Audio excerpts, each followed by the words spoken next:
¿Qué tal? Les habla Jorge Gestoso. En el programa de hoy, el balance del 2024 y los retos para el 2025 en Ecuador, con otra notable invitada, Carolina Jaramillo, consultora política directamente desde Quito. Carolina Jaramillo, una cálida bienvenida al programa. ¿Qué tal, Jorge?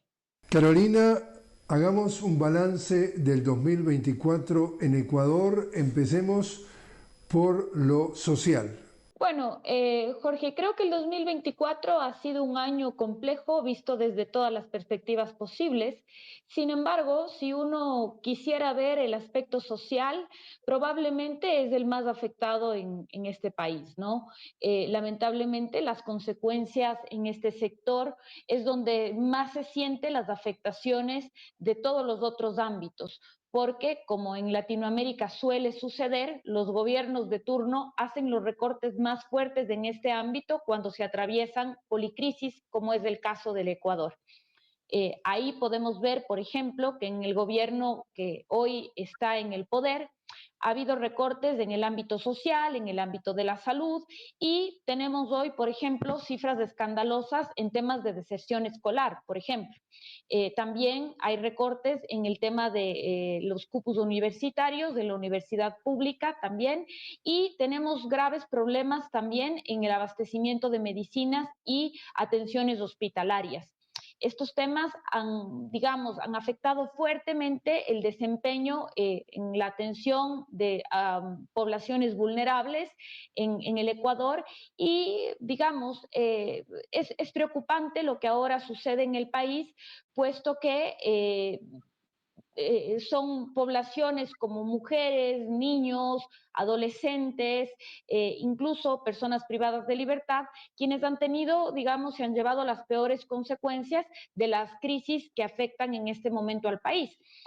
Repito, con la idea que empecé esta introducción, y es que cuando los países están atravesando momentos de crisis económicas, crisis de seguridad, como es el caso del Ecuador, los recortes presupuestarios generalmente se hacen en el ámbito de lo social, y esto es lo que ha ocurrido actualmente en el Ecuador.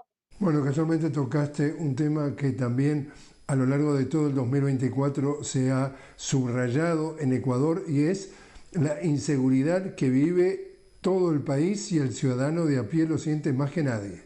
Sí, es lamentable. En el Ecuador estamos atravesando una profunda crisis de inseguridad hace algunos años ya. El día de ayer una empresa que hace investigación ponía sobre la mesa nuevamente datos que dan cuenta de que ahora que paulatinamente se ha ido superando en alguna medida la crisis energética, los apagones que veníamos atravesando, nuevamente la percepción de la ciudadanía es que el problema mayor que atravesamos es la inseguridad. Hace algunas semanas este dato había pasado a segundo plano. ¿Qué quiero decir con esto, Jorge? Que los ecuatorianos percibíamos que nuestro mayor problema era la crisis energética y, en segundo lugar, la inseguridad.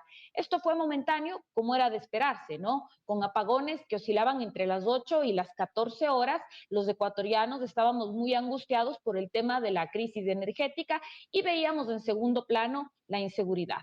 Una vez que la crisis energética se ha ido más o menos solucionando, porque aún estamos con apagones, ahora nuevamente está en primer plano la inseguridad. Y es que este problema, lamentablemente es un problema ahora en el Ecuador estructural, ¿no? Tenemos aún motines carcelarios, del problema de la extorsión, los homicidios. Es decir, el Ecuador ahora mismo está o tiene entre las ciudades como Guayaquil y Durán catalogadas como ciudades de las más peligrosas en el mundo. Entonces, esto, siendo muy rigurosos en la lectura, lamentablemente tiene unos impactos también sociales. Por eso hacía, esta articulación con la primera pregunta que tú me planteabas, tiene unos impactos sociales, ¿no?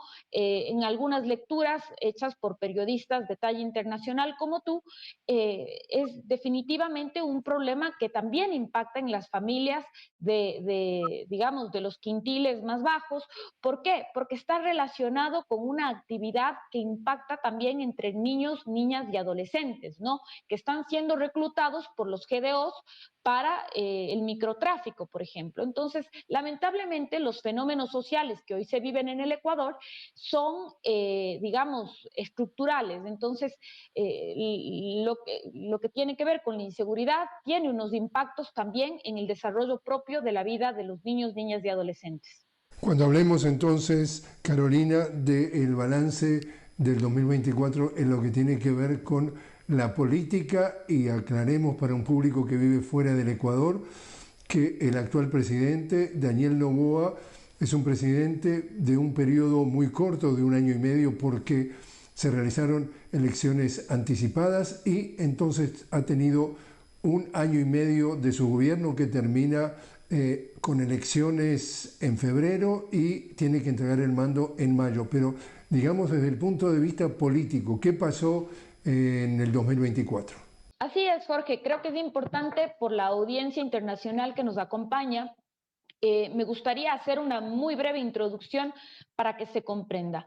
Mi opinión es la siguiente. El 2024 me parece que es un año que ha puesto en evidencia las nefastas consecuencias de, digamos, lo que ocurrió a partir del 2017. Creo que el 2024 ha sido el momento de, digamos, de la lamentable cosecha del cambio de paradigma que ocurrió o terminó ocurriendo en el Ecuador a partir del 2017, cuando empieza un sistemático desmantelamiento del Estado ecuatoriano con la llegada al poder de quien fue el presidente en esa época, Lenín Moreno Garcés.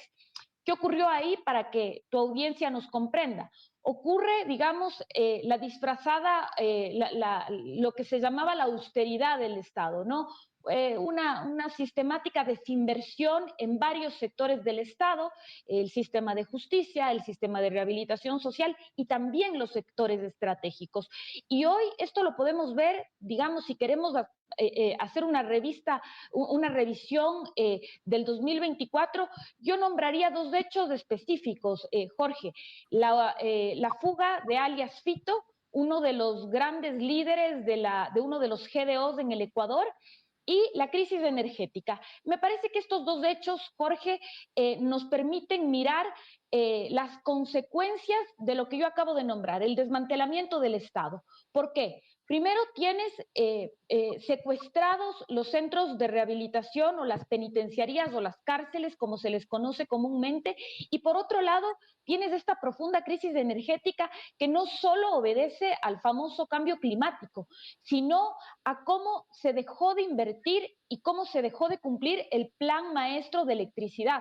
Y esto lo hizo Lenín Moreno Garcés y quien le sucedió en el poder, Guillermo Lasso.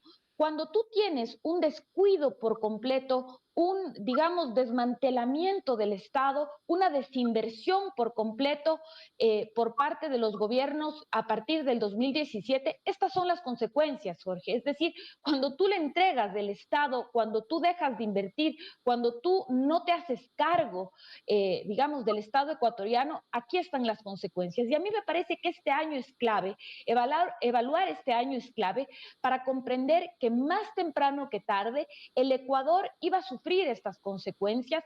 ¿Por qué? Porque la desinversión, el descuido, la desidia tiene unas consecuencias específicas. Bajo el pretexto de la austeridad, del no gasto público, finalmente los centros de detención, las penitenciarías, quedaron en manos de los grupos de delincuencia organizada y tú tienes precisamente en enero la fuga de Fito y hoy, a finales del año 2024, a partir de septiembre, los apagones.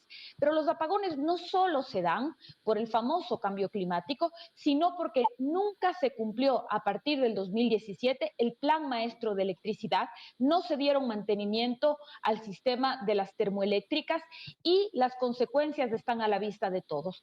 Yo, digamos, discrepo con algunos analistas que, digamos, endosan la completa responsabilidad al gobierno actual, porque me parece que hay que ser rigurosos en el análisis y no se le puede quitar la responsabilidad de lo que hoy vive el Ecuador a los gobiernos que le sucedieron en el poder a Daniel Noboa, que son el gobierno de Lenín Moreno Garcés y el gobierno de Guillermo Lasso, que como tú mencionabas, es el antecesor que dictamina la muerte cruzada, digamos, la finalización adelantada de sus funciones de él y de la Asamblea Nacional y que permite, digamos, la elección prematura, si pudiéramos decirlo de alguna manera, del gobierno que hoy está en funciones. ¿Y cuál es tu balance en lo económico de este 2024 en Ecuador? Bueno, yo creo que hay dos perspectivas y esto lo hemos discutido con algunos analistas expertos en el tema económico, no es mi expertise, pero yo te diría, Jorge, que tenemos dos perspectivas importantes, ¿no? Las cifras o digamos la visión que nos dice que se han puesto en orden digamos la balanza fiscal con algunas decisiones importantes como son la subida de 3 puntos del IVA en el Ecuador, que de alguna manera fondió la caja fiscal del gobierno y que ha dado cierto oxígeno para que se puedan cumplir algunas obligaciones que tenía el gobierno con los proveedores o con los deudores del gobierno.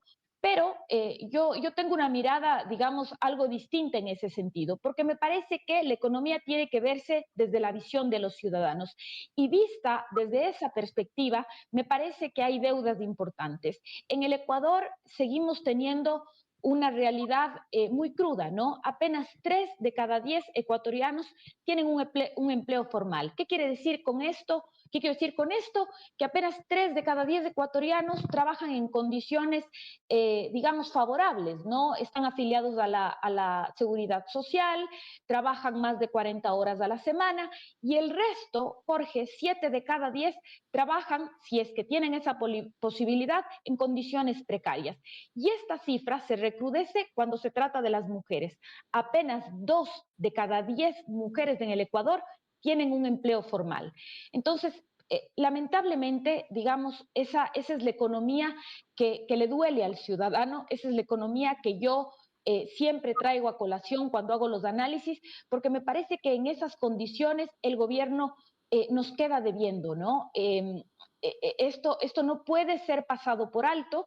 Estas cifras, digamos, nos siguen revelando que aún hay mucho por hacer y que no se han cumplido, digamos, los ofrecimientos que en algún momento el candidato Daniel Noboa nos hizo durante la campaña, ¿no? Aún tenemos digamos, mucha deuda que cumplir y que reclamar, digamos, los ciudadanos, porque en ese sentido no hay nada no se ha cumplido lo que se ofreció. Carolina, te invito a hacer una pequeña pausa. Estamos hablando con Carolina Jaramillo directamente desde Quito. Hablábamos sobre el balance del 2024 en Ecuador. Y cuando regresemos, Carolina, me gustaría hablar contigo sobre los retos que le esperan a Ecuador en el 2025. Ya regresamos.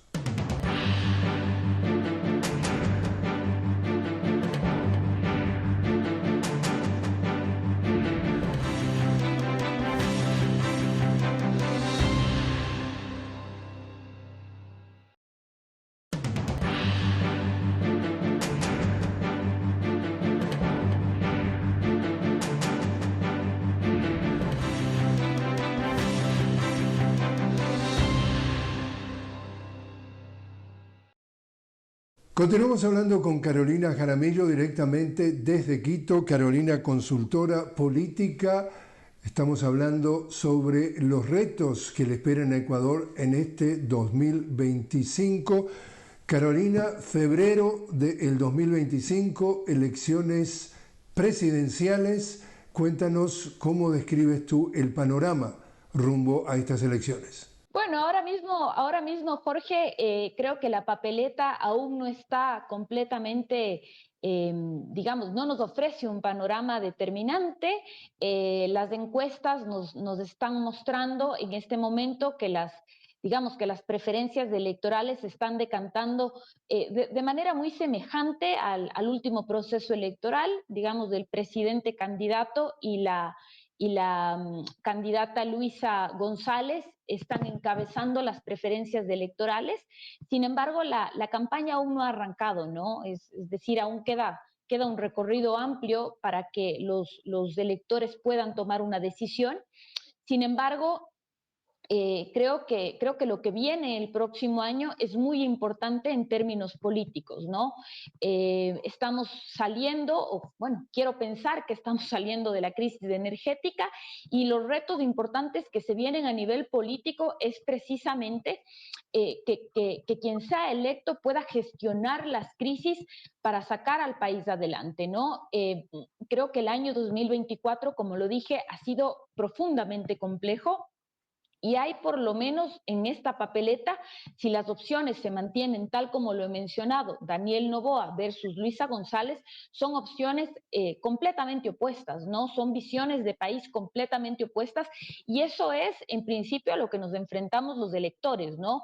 Por un lado, tenemos una visión que, en mi opinión, Jorge, algo muy particular de quien hoy nos gobierna es que finalmente es un enigma ideológico. Daniel Noboa no, yo no puedo definirlo ideológicamente, no puedo distinguir si es un presidente de derechas, de izquierdas, de centro. Es decir, me parece que esa es una particularidad del presidente de hoy, ¿no? No lo podemos definir ideológicamente, sin embargo, es algo que sí podemos decir de quien hoy es su contentora principal. La Revolución Ciudadana y Luisa viene del lado del progresismo y, digamos, tienen un planteamiento, un plan, un proyecto de país que, digamos, tiene una historia política, entendemos bastante bien cuáles son sus principios ideológicos y creo que eso es lo que está enfrentando hoy el elector, una decisión bastante clara de lo que ya venimos viendo que Daniel Noboa puede hacer como gobierno versus un gobierno que estuvo en el poder hasta el 2017 con unos resultados de los que quienes, bueno, tenemos una edad, podemos recordar. Entonces, creo que eso es lo que vamos a enfrentar los electores, ¿no? Y es muy importante que la campaña sea contundente para que podamos tomar una decisión. El 2025 creo que plantea varios retos respecto de la policrisis que vive el Ecuador y creo que es muy importante que los candidatos puedan poner sobre la mesa la suficiente información para que quienes tomemos la decisión frente a la urna lo hagamos con mucha responsabilidad, Jorge. A pesar de que lamentablemente la historia y la experiencia nos dice que eso no siempre sucede, yo me rehúso a perder la esperanza, ¿no? Yo quisiera pensar que el 2025, en febrero, vamos a tomar una decisión consciente. Si vamos a un punto que tú mencionabas, que ideológicamente es difícil para ti calificar al actual presidente Daniel Noboa si es de derecha o de izquierda. En los 10 años que hubo un gobierno progresista de Rafael Correa, se dio que se terminó el contrato de una base militar estadounidense en la ciudad de Manta. El presidente progresista o de izquierda, Rafael Correa, decidió no renovar ese contrato. Ahora, durante este 2024, el presidente Daniel Noboa hizo un acuerdo con Estados Unidos para permitir establecer una base militar y nada menos que no en territorio ecuatoriano, sino a 1000 kilómetros de la costa del Ecuador, es decir, en las Islas Galápagos, considerada una reserva mundial a nivel de la UNESCO, y le da el permiso para que se instalen una base militar los estadounidenses. ¿Alguna duda que con eso queda claramente etiquetado como un hombre de derecha? Sí, Jorge, es decir, depende el día, depende la decisión. Es decir, si tú me planteas eso como premisa, por supuesto, Daniel Noboa es un hombre de derechas, ¿no? Eso no me cabe duda una vez que tú me planteas eso como premisa. Y yo a este dato quisiera añadirle, y siempre lo digo, ¿no? Cuando a mí me han planteado en varios espacios esta como un hecho irrefutable con el cual se debería digamos, combatir el narcotráfico, yo siempre pongo como un ejemplo muy práctico a nuestro país vecino Colombia. Tiene, si la memoria no me falla, 7 bases militares estadounidenses y el otro año rompió récord en la producción de cocaína. Digo, no hay que ser un genio como para entender que esa no es una medida efectiva y bueno, yo siempre traigo a colación ese dato porque me parece que esa es una medida que no garantiza nada y fuera de que es el típico, digamos, el típico anuncio populista de derechas, no nos lleva a una discusión válida bajo ningún sentido. Pero yo te puedo decir, estimado Jorge, que el presidente Noboa en sus discursos, por ejemplo, ha adoptado durante la campaña y en varias de sus intervenciones un discurso feroz en contra de la banca, ¿no? Un discurso feroz en contra de la banca que ha sido, digamos, muy bienvenido por varios sectores de la población. Entonces, de alguna manera te genera una confusión, te genera una confusión porque él en las élites ecuatorianas no necesariamente es bien visto y no tiene la mejor de las relaciones, digamos, con muchos de los gremios, por ejemplo, de la producción, ¿no? Ahora mismo él le plantea un apagón al sector productivo. Uno pensaría, ¿no?, que este presidente que viene de una de las familias o probablemente la familia con más recursos económicos que tiene el país, necesariamente es un hombre de derechas que gobierna desde esta visión neoliberal, pero sin embargo él está imponiendo unas medidas absolutamente duras y entre comillas perjudiciales al gremio empresarial y él te dice, no, que finalmente hay una decisión que va a tener que ser perjudicial para el gremio empresarial, pero que está mirando el beneficio de las grandes mayorías. Entonces decide un apagón industrial para un grupo empresarial en beneficio de las grandes mayorías. Entonces, digamos, es a partir de ahí que a mí se me hace difícil, digamos, definirle ideológicamente. Fíjate otra cosa, tú tienes líderes que jamás hubieran decidido la invasión de una embajada y esto no pasa necesariamente por un tema, digamos, de la utilización de la fuerza pública, sino, en mi entender, por un tema de principios ideológicos, del respeto mínimo básico de los convenios internacionales, ¿no? Entonces, ahí es cuando personalmente se me hace muy complicado entender o definir cuál es la ideología de este presidente, su visión económica, su visión social. Entonces, yo creo que este enigma es lo que personalmente me genera a mí incluso una incertidumbre, una preocupación personal, porque creo que finalmente esto supone también un enorme desafío en el momento del ejercicio político de la oposición. Carolina, para la contracara de, digamos, como tú dices, entre comillas, atacar a un sector, digamos, de producción o un sector de capital. Este señor, como tú decías muy bien, Daniel Noboa, es el hijo del hombre más rico o uno de los hombres más ricos del Ecuador, Álvaro Noboa, que intentó 5 veces ser presidente del Ecuador sin éxito. Este señor es acusado, este señor Álvaro Noboa, que dirige un complejo bananero entre muchas empresas, se es acusado de deberle al Estado 140 millones de dólares en impuestos que no paga desde hace mucho tiempo.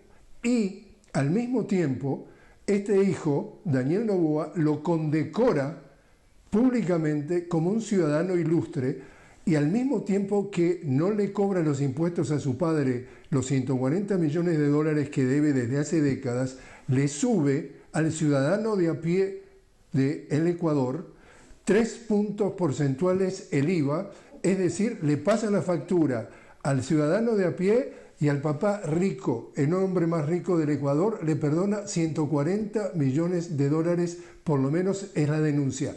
Después de eso, ¿queda alguna duda que este señor es de derecha, por lo menos? Daniel Noboa no piensa desde la izquierda, definitivamente, pero, insisto, a mí se me hace difícil encasillarle definitivamente en un lado ideológico. Me parece que es un personaje que ha sabido jugar, digamos, con sus discursos, con sus posturas ideológicas, como muchos de los políticos recientes, ¿no? Que además usan la trillada frase de las ideologías han pasado de moda en una suerte de cacería de votos, ¿no? En una suerte de flexibilidad ideológica que les permite hacer una campaña, digamos, entre comillas, mucho más elástica en el momento de ponerse en contacto con el electorado. Eh, para quienes de alguna manera estamos mucho más entendidos en la política, digamos, en los conceptos ideológicos, podemos, tal como tú lo haces, identificar unas posturas en relación a los entendimientos de la economía, en relación a los entendimientos de los principios, si quieres llamarlo de esa manera. Pero, insisto, a mí se me hace difícil de alguna forma identificarle y ponerle en un sitio ideológico, porque me parece que de todas maneras en el Ecuador, de alguna manera, tampoco podemos identificar con absoluta vehemencia, si quieres, y con unos límites estrictos a quienes están definitivamente en la izquierda o en la derecha, ¿no? O sea, me parece, por ejemplo, que cuando hablamos de libertades, cuando hablamos de derechos sexuales y reproductivos, vamos a tener serios problemas con quienes han decidido identificarse con el progresismo o identificarse con la izquierda, por ejemplo. Entonces, a partir de ahí, yo insisto, creo que uno de los grandes problemas que tenemos para evaluar rigurosamente al presidente actual va a ser justamente tratar de encasillarle y eso le supone, Jorge, y con esto es como cuando yo quiero redondear la idea de hacerle oposición a Noboa, me parece que es uno de los grandes desafíos precisamente que tiene la oposición. Cuando quieren, digamos, confrontar con el presidente, es que justamente él empieza a hacer, digamos, movimientos estratégicos, ¿no? Es con quién se hace sus alianzas, porque finalmente con quien hace esas alianzas son justamente estas mayorías móviles, por ejemplo, en la Asamblea Nacional, con quien sus opositores también eventualmente se han juntado, ¿no? Entonces, de alguna forma, y juntando todo esto a lo que veníamos conversando, Jorge, creo que es uno de los desafíos que hoy, de cara al 2025, también se presentan. Cualquiera de las dos opciones que hoy en la papeleta estamos viendo los ecuatorianos, sea Noboa o sea González, van a tener que lidiar, Jorge, muy probablemente con una asamblea cuya mayoría no tenga una mayoría calificada, como la llamamos en el Ecuador en la Asamblea Nacional. La próxima asamblea va a tener que escoger, si no me falla la memoria, alrededor de 150 o 151 legisladores, lo que implica que una mayoría calificada son los 2/3 de ese número.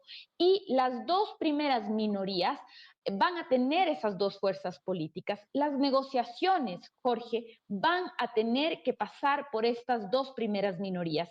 Y el resto, digamos, de ese margen pequeño, van a estar en una enorme atomización de candidatos, porque hoy la papeleta de candidatos a la presidencia está conformada por 16 binomios. Entonces, ese margen de maniobra sí o sí les va a llevar a una necesidad de negociación que será probablemente con el movimiento indígena, su representante Leonidas Diza, probablemente con el otro candidato que es Jimmy Jairala, probablemente con Henry Kronfle del PSC, y es ahí, digamos, donde se pone a prueba la capacidad de negociación y ahí sí, diría yo, aunque no se puede entender con profundidad, los principios ideológicos que mueven a las distintas fuerzas políticas y sus representantes. Carolina Jaramillo, muchísimas gracias por estar con nosotros. Gracias a ti, Jorge.